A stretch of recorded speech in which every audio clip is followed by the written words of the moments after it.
Hello everyone, आज इस video में मैं आपके साथ स्क्वाट बेस्ड रिसर्च शेयर करने जा रहा हूँ।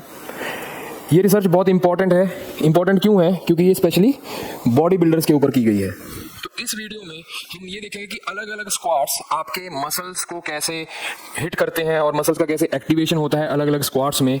कौन सा स्क्वाट वेरिएशन आपके किस मसल के लिए अच्छा हो सकता है अगर आपको पर्टिकुलरली बॉडी बिल्डिंग के हिसाब से अपने मसल्स पे फोकस करना है। तो ये काफ़ी रिसर्च बेस्ड वीडियो है और आज के बाद इस वीडियो को देखने के बाद आपको कोई ऐसे बेवकूफ़ नहीं बना पाएगा कि वो अपनी तरफ से कुछ भी बोले और आपको उसको मानना पड़े। ऐसा बिल्कुल नहीं होगा। तो शुरू करते हैं। तो यहाँ पे मेरे पीछे एक रिसर्च है जिसमें glutes, thighs and lower back muscles जो कि स्क्वाट में मेजर रोल प्ले करते हैं उनके ऊपर, उनके एक्टिवेशन के ऊपर रिसर्च किया गया अलग अलग स्क्वाट वेरिएशंस परफॉर्म करके, स्पेशली बॉडी बिल्डर्स के ऊपर, क्योंकि बॉडी बिल्डर्स ही अलग अलग वेरिएशंस करते हैं। स्पोर्ट्स वालों के पास इतना टाइम नहीं होता कि वो बहुत सारे वेरिएशंस ट्राई करें, बट फिर भी चलो देखते हैं। तो अब यहाँ पे स्क्वाट में कौन कौन से स्क्वाट किए गए, वेरिएशन कौन कौन से थे।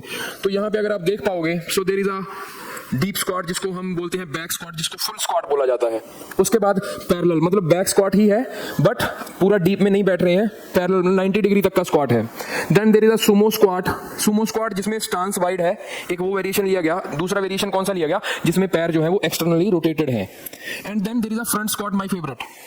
तो यहाँ पे इन सभी स्क्वाट वेरिएशन को इस रिसर्च में टेस्ट करके देखा गया। ऐसा नहीं है कि ये अकेला रिसर्च है, इन्होंने बाकी जो रिसर्च हुए हैं उनको भी साथ में लेके चले। देन उन रिसर्चेज को ध्यान में रखते हुए ये रिसर्च किया गया। तो ये ऐसा नहीं है कि सिर्फ एकमात्र रिसर्च है, बाकी और भी रिसर्च है, बट ये सबको ध्यान में रखते हुए किया गया है। नेक्स्ट वर्जन बोलेंगे। तो यहाँ पे अगर आप देखोगे अलग अलग स्क्वाट्स में यहाँ पे ग्राफ बने हुए हैं। पूरा पढ़ने में बहुत टाइम जाता है, मेरे को बहुत दिन लगे पढ़ने में, समझने में, बहुत टेक्निकल चीजें हैं, बट फिर भी कुछ चीजें जो आपको समझ आएंगी इधर ये। So here is the graph जो आप देख पा रहे हैं अलग अलग मसल्स का एक्टिवेशन। यहाँ पे कौन सा मसल दिखाया गया है? Gluteus Maximus and gluteus medius. ये बहुत इंपॉर्टेंट रोल प्ले करता है हमारे स्क्वाट में, मीडियस एंड मैक्सिमस। तो यहाँ पे हम क्या देख रहे हैं? Front squat. फ्रंट स्क्वाट में अगर आप एक्टिवेशन देखोगे, there is a ascending phase, मतलब जब आप ऊपर की तरफ उठ रहे हो, opposite gravity. There is a descending phase, जब आप ग्रेविटी की तरफ जा रहे हो। तो ग्रेविटी की तरफ जा रहे हो, ग्रेविटी के ऑपोजिट जा रहे हो, मतलब दोनों में ही ग्लूट्स का बहुत बड़ा रोल होता है, स्पेशली मैक्सिमस जो आपका सबसे बड़ा मसल है। तो यहाँ पे फ्रंट स्क्वाट में उसका एक्टिवेशन अगर आप तुम ये बार्स देखोगे तो सबसे बड़ी बार कहाँ पे आ रही है? ये असेंडिंग में, मतलब जब आप ऑपोजिट ग्रेविटी उठ रहे हो। डिसेंडिंग में भी ये बार सबसे बड़ी है। तो अगर मेरे को ग्लूटियस मैक्सिमस को ट्रेन करना है या बड़ा बनाना है, जैसा भी आप उसको कंसीडर करें, तो फ्रंट स्क्वाट वहाँ पे एक अच्छा ऑप्शन है एज पर द रिसर्च। ये मैं अपनी तरफ से नहीं बता रहा हूं, as per the research. Medius के लिए भी, ग्लूटियस मीडियस के लिए भी अगर आप देखोगे फ्रंट स्क्वाट में जो एक्टिवेशन है वो सबसे ज्यादा हो रहा है, स्पेशली डिसेंडिंग फेज में, मतलब ग्लूटियस मीडियस डिसेंडिंग फेज में, नीचे की तरफ आप जा रहे हो तो बहुत एक्टिवेट होता है। तो ओवरऑल मैं देखूं ग्लूट्स के लिए सभी स्क्वाट वेरिएशन में से, चाहे वो फुल स्क्वाट हो, चाहे वो पैरेलल स्क्वाट हो, चाहे वो सुमो, एक्सटर्नल रोटेटेड या नॉर्मल स्टांस में, सबसे बेस्ट यहाँ पे कौन सा पता चलता है हमें? Front squat. बट ऐसा नहीं है कि बाकी स्क्वाट्स में ग्लूट्स का एक्टिवेशन नहीं हो रहा या वो ट्रेन नहीं हो रहा, वहां पे भी ट्रेन हो रहा है। अगर मैं सेकंड बेस्ट की बात करूं तो वहां पे कौन सा आ रहा है? This one, this is the external rotated Sumo squat. अच्छा ऑप्शन है जब आप एक्सटर्नली रोटेट करते हो ग्लूटियस मैक्सिमस के लिए इन, और यहाँ पे बाकी के लिए, मीडियस के लिए ऑलमोस्ट सेम एक्टिवेशन है, कोई ज़्यादा डिफरेंस नहीं है। तो ये है ग्लूटियस मैक्सिमस के लिए। उसी तरह से अगर मैं थाई के मसल्स की बात करूँ, जो कि आपके क्वाड्स जिनको आप बोलते हो, जिसमें कौन कौन से मसल आ जाते हैं? Rectus femoris, vastus lateralis, medialis and your adductor group का, जो आपके ग्रोइन में मसल्स होते हैं, ग्रोइन एरिया में अडक्टर मसल, उनमें से यहाँ पे कौन सा स्क्वाट किसको ज़्यादा एक्टिवेट कर रहा है? तो अगर मैं बात करूँ रेक्टस फेमोरस की, तो यहाँ पर भी जो आपका फ्रंट स्क्वाट है एक अच्छा ऑप्शन है अगर आपको अपने थाई के मसल रेक्टस फेमोरस को स्पेशली एक्टिवेट करना है या उसको ट्रेन करना है।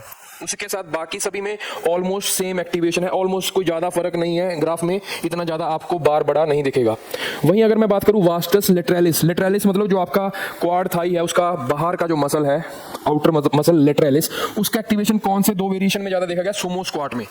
सुमो स्क्वाट में वास्टस लेटरालिस, जहाँ पे आप स्टांस वाइड करते हो और पैरों को बाहर की तरफ रोटेट कर देते हो, एट दैट टाइम आप कौन से मसल को ट्रेन कर रहे हो? वास्टस लेटरालिस को ज़्यादा एक्टिवेट कर रहे हो। हालांकि बाकी स्क्वाट में भी वो एक्टिवेट हो रहा है, बट हम यहाँ पे बात कर रहे हैं बेस्ट की। वास्टस मीडियालिस, लेटरालिस बाहर की साइड है, मीडियालिस किधर है? अंदर की साइड। तो अंदर की साइड में भी अगेन कौन सा ज्यादा एक्टिवेट कर रहा है? External rotated Sumo squat. तो सुमो स्क्वाट एक अच्छा ऑप्शन है वास्टस मीडियालिस के लिए।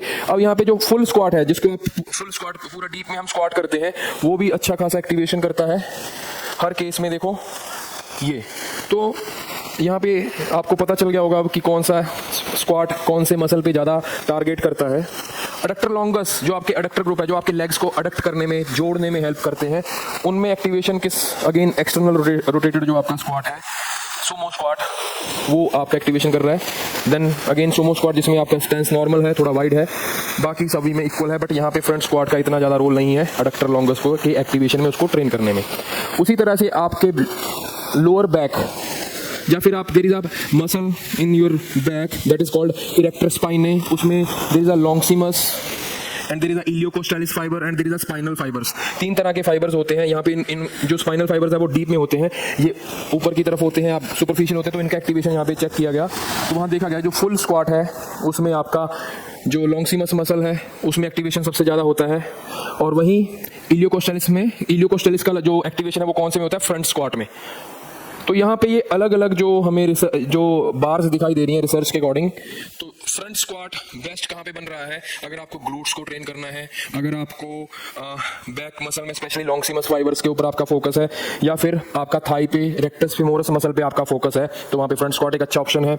अगर आपको थाई के क्वाड्स को ट्रेन करना है तो सुमो स्क्वाट, आप बार को लोड करोगे बैक पे एंड सुमो स्क्वाट करोगे विद एक्सटर्नल रोटेटर और नॉर्मल स्टांस आपके फीट का, तो वो एक अच्छा ऑप्शन है। हाँ, अब हम फुल स्क्वाट की बात करते हैं। जो मेरा बैक स्क्वाट के बाद जो सेकंड ऑप्शन, फ्रंट स्क्वाट के बाद जो मेरे को पर्सनल बेस्ट लगता है that is back full squat. Full squat अगर आप शुरू से देखोगे ना, उसकी ज़्यादा बात अभी तक नहीं की मैंने, क्योंकि वो जो है हर मसल पे प्रॉपर इक्वल डिस्ट्रीब्यूट करता है लोड को एंड उनका एक्टिवेशन भी प्रॉपर होता है। तो यहाँ पे अगर फ्रंट स्क्वाट को निकाल लें तो फुल स्क्वाट है बाकी सभी के बराबर आ रहा है, ठीक है।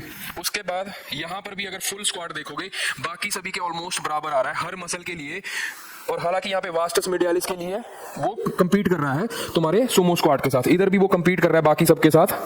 सो यहाँ पर भी जितनी भी रिसर्च है फुल स्क्वाट जो डीप में आप करते हो, अगर मैं सभी को एवरेज ले लूँ, सभी मसल्स का एवरेज निकालूं, तो फुल स्क्वाट वहाँ पे विनर होगा डीप में जो हम फुल स्क्वाट करते हैं। अगर मेरे को ये देखना है कि ओवरऑल मैं हर मसल को हिट करना चाहता हूँ, मेरा कोई ऐसा गोल नहीं है कि मेरा सिर्फ ग्लूट्स हिट हो या मेरा ये क्वाड्स के मसल हिट हो अलग से, ऐसा कुछ गोल नहीं है अगर आपका। अगर आपको एक अपना आप बोलोगे फंक्शनल मूवमेंट को हिट करना है, तो फिर बेस्ट कौन सा हो जाएगा, फुल स्क्वाट। जैसे स्पोर्ट्स में होता है, स्पोर्ट्स वालों का ये कोई गोल नहीं होता कि उनको ग्लूट्स बड़े करने हैं या उनको थाई का कोई पर्टिकुलर मसल बड़ा करना है। उनका गोल क्या होता है कि उनको फुल आपका मसल, जितने भी मसल है उन पे फोकस करना है और उनको अपनी परफॉर्मेंस बढ़ानी है। तो परफॉर्मेंस बढ़ानी है तो एक मसल काम नहीं करता, सारे मिलके काम करते हैं। तो वहां पे बेस्ट ऑप्शन कौन सा हो जाता है, फुल स्क्वाट। अदरवाइज अगर आपको सिंगल मसल ट्रेन करना है लाइक अ बॉडी बिल्डर, तो वहां पे मैंने आपको ऑलरेडी बता दिया है। तो ये एक रिसर्च बेस्ड एनालिसिस है, पूरा 11 पेज का है ये। तो आप भी इसको इंटरनेट पे सर्च कर सकते हैं, आप इसको पढ़ सकते हैं, फ्रीली अवेलेबल है। And this is all regarding variation of squat and कौन कौन से मसल्स का एक्टिवेशन उसमें ज़्यादा होता है। Thank you.